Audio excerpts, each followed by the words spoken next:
Bon bah voilà, cela fait exactement un an, jour pour jour, qu'est sortie ma première vidéo, mon premier coup de cœur. En une seule année, beaucoup de choses ont évolué, notamment pour la chaîne et les vidéos qu'ils espèrent sont devenues entre temps de meilleure qualité. Cependant, s'il y a une seule chose qui n'a jamais changé, c'est mon amour sincère pour cette série. Alors pour fêter l'anniversaire de la chaîne ainsi que le renouvellement de 70 épisodes de Rick et Morty, il fallait que je remette un petit coup de police à ce tout premier coup de cœur.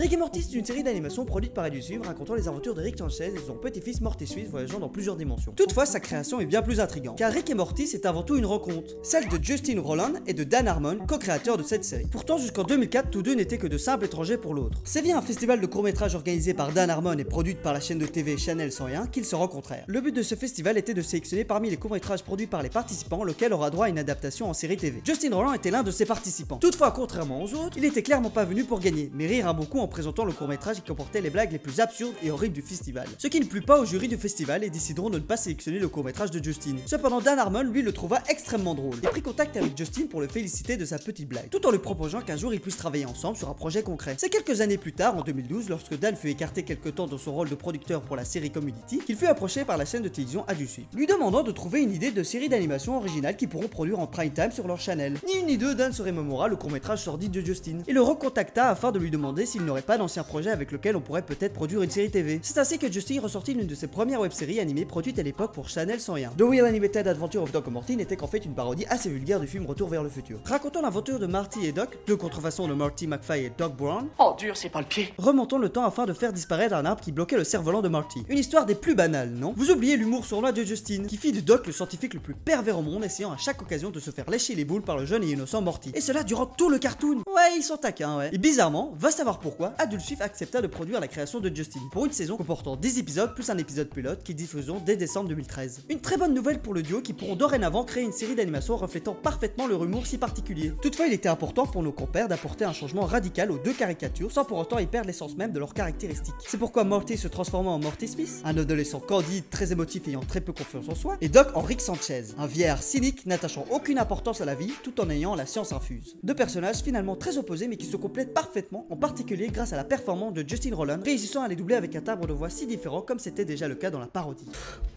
Oh my god. Here to explain this little baby princess. Whoa, whoa, whoa, whoa!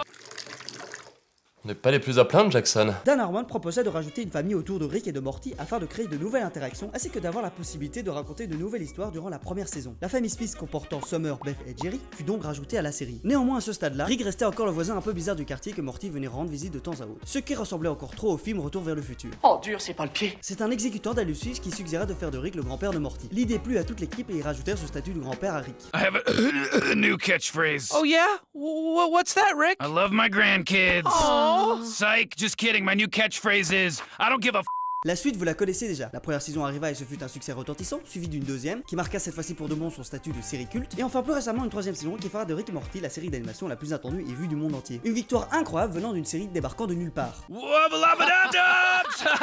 Yeah! Ce que j'aime dans cette série, c'est le développement consensuel et fidèle qu'ils ont envers l'univers entourant Rick et Morty. Dès la première saison, chaque monde aux personnages que rencontrent Rick et Morty dans leur aventure sont uniques, tout en étant à la fois original dans leur design et dans leur caractère. Qu'il ne se soit pas des Mystics, de Mr. Poppy Bottle, de Carrie Terry, finalement même s'ils sont là que l'histoire d'un seul épisode, ils en deviennent tout aussi cultes que nos personnages principaux, par le fait qu'ils soient tout aussi intrigants qu'amusants à regarder, qui même qu'après que leur épisode soit passé, seront toujours présents dans l'univers de Rick et Morty, le temps d'une blague ou juste d'un clin d'œil bien caché dans le background de l'épisode. Mr. Morty, I cloned myself so you could kiss me as a baby. This is just like a Morty baby!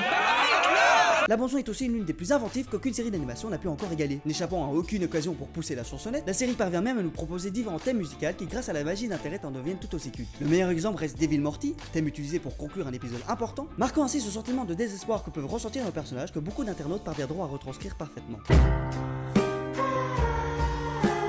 Rick et Morty abordent aussi des thèmes très humains, comme celle de la famille qui n'a cessé d'évoluer depuis leur début. Car si effectivement dans la première saison la famille Smith n'était qu'un simple prétexte pour une ou deux blagues sans qu'elle influence réellement le récit, dès la deuxième saison les scénaristes commencent à développer des intrigues et des histoires tournées sur un ou plusieurs membres de la famille Smith, leur permettant d'aborder des thèmes plus humains, comme celle du divorce, l'acceptation des défauts de l'autre, la peur de l'abandon et l'envie d'être reconnu. Des thèmes traités avec finesse et intérêt qui rendent la série souvent un peu plus sombre qu'il n'y paraît. On s'étonne alors de changer de registre en cours de route d'un épisode, et c'est sûrement cela la plus grande réussite de Rick et Morty, être capable de nous faire rire sur de la tragédie humaine. En conclusion, Rick et Morty en l'espace d'une année ont réussi à devenir devenir la série d'animation américaine la plus cultissime au monde comme Just Break and the Vignette San. Et pour ma part, cette année-là, passer sur YouTube en essayant de vous proposer un contenu régulier et j'espère de qualité m'a permis de me découvrir, de m'améliorer dans diverses compétences et d'enfin m'épanouir dans quelque chose que j'aime réellement faire. Ce qui est sûrement le plus beau cadeau que j'ai eu pour cette première année. Alors merci, vous êtes d'incroyables coups de cœur. The years start coming and they don't stop coming. Fed to the rules and I hit the ground running. Didn't make sense not to live for fun. Your brain gets smart but your head gets dumb. So